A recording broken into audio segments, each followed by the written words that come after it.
Hello, hello. Welcome to Jimmy's Green Tea. Just a little pop, pain in the butt. But, yeah, here's the garden. It has been a bit of a difficulty because this is pretty much all sand out here. So, we took all the wood chips that were full of chicken manure from all the spring through the early summer that we've been getting as the birds were younger inside. And when slapping that down, we used that to really do a lot of grass killing as well as hold the moisture as well as feed in.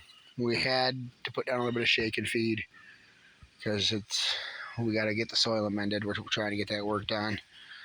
We're looking towards, there's a couple arborist programs, I guess, that deliver wood chips. We've seen a couple places that has straw for a decent price, as well as we're looking into a couple neighbors, seeing if they'll drop off their fall leaves, because we got this area here, that's the garden, and then we want to have it, try to get it set for next year. Get these couple stumps out of here, a couple more over there, and we're going back as far as the back of the fence right there. All this all the way over to the little 2-track here is all going to be garden. So it'll give us a lot more room with that much space of gardening.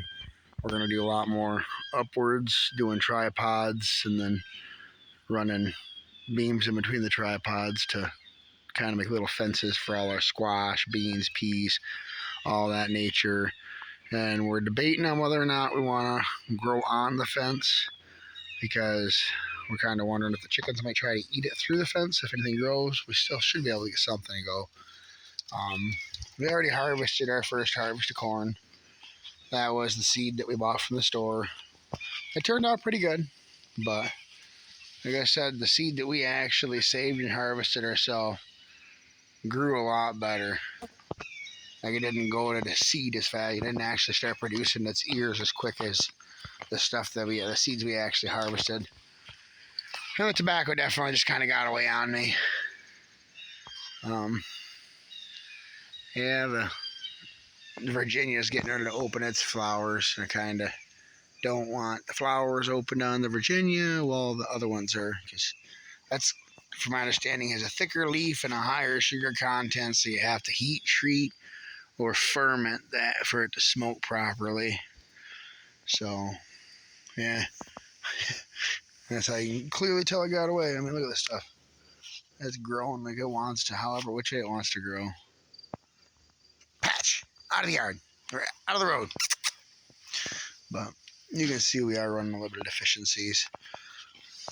Starting to get some browning. But we're actually starting to get the Romas coloring in, which we got a lot of those. So we will be able to start getting some canning going soon. I'm excited for that. We'll get a decent harvest out of it this year for being in sand. Oh, and check it out. Our sunflowers are starting to open. There's our big one. That one towers over me. But our eggplants did really well. They didn't have much complaints. They're not. I mean, they get a little bit of yellowing, a little bigger leaves, but we've been harvesting quite a few eggplants. Fruit off the eggplant. Yep. And the peppers, they did pretty good. And then this dang turnip. This thing is just giant. But we harvested all the rest of them.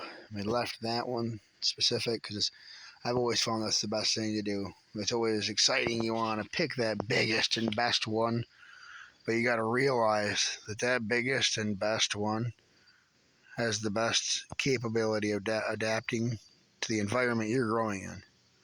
So if you save that one and harvest the smaller ones, let that one seed, and all of the offspring of that one have a higher chance of being like the parent plant you pick. More suitable for your area, whether it's your climate, the soil conditions. Selective breeding's a thing, and it's not that hard to do. It's just as simple as, well, that's a really nice turnip. That one stays. I don't know, for like the peppers, tomatoes, those can be a little bit more harder because you do have issues with cross contamination with pollination. Like you got a Cherokee purple here and a Rio Grande over here, and that bumblebee's done hit those two and every single one else. So, like I said, we're trying to get things going. We want to get the light set up because I know for a fact, at least, I want to pull a clone off from each couple of selective plants so we can flower them inside one at a time to make sure we have stable seed production. Because if I'm going to want to grow Cherokee purples next year, I'm not going to want to grow a Cherokee purple cross with a super sweet cherry. I'm going to want to grow Cherokee purple. Same thing with the Rio Grandes or anything else, the pepper too. And if I want to grow a Sweet Jimmy, I want to grow a Sweet Jimmy. I don't want to grow a Sweet Jimmy crossed with a habanero. You know, and that's a little bit of a surprise that no one's looking forward to. It's supposed to be sweet, not spicy. So, yeah, and then for the corn, how we're doing select pollination on this to ensure we have a better stability of structure next year is if you actually go through, you can see some of the less dominant, unwanted plants. I removed their capability of breeding. So we will get pollination occurring from the other plants, but it'll ensure the biggest and strongest will be the ones that do the pollination of all. So when we harvest the bigger ones, we will have the cross pollination, but we'll ensure that we kind of weeding out some of them smaller, weaker genes. The American Beauty Dragon Fruit, they're doing really good. I just got done cloning that one. That was like I think it was just one of them, maybe only two, but I chopped it down into like 8 pieces, filled this all up. Got some over here. I had a whole box of them. I didn't get to them and they just kind of died. We were up to like 70 or more, which we need to get started on that because that is possibility of money because they could be sold. And that's our one slip that we managed to keep alive from our pineapples. Yeah, there it is. The blood orange is starting to take off. We did go take a look at the one blood orange we sent over our cousin, and it's doing really nice. I got a little video on that. I'll try to get that uploaded. And sad to say, this is actually one of them monstrous pineapples. Come on, puppy. Down. Down. Get out of the planter. No, bad. And we're just waiting on that. We're going to take this so the kids can help me harvest seeds. So we're going to have seed that was harvested from Michigan growing pineapple. Puppies! No! Goofy puppies. They see me and everything and they got to follow suit. But, alrighty, I just wanted to kind of give you guys an update.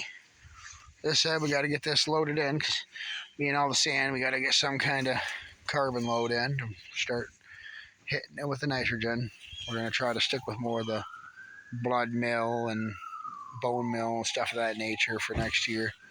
But on short notice, we just had to do what we could. So we did put down some shake and feed. I mean, sometimes you just got to do what you got to do.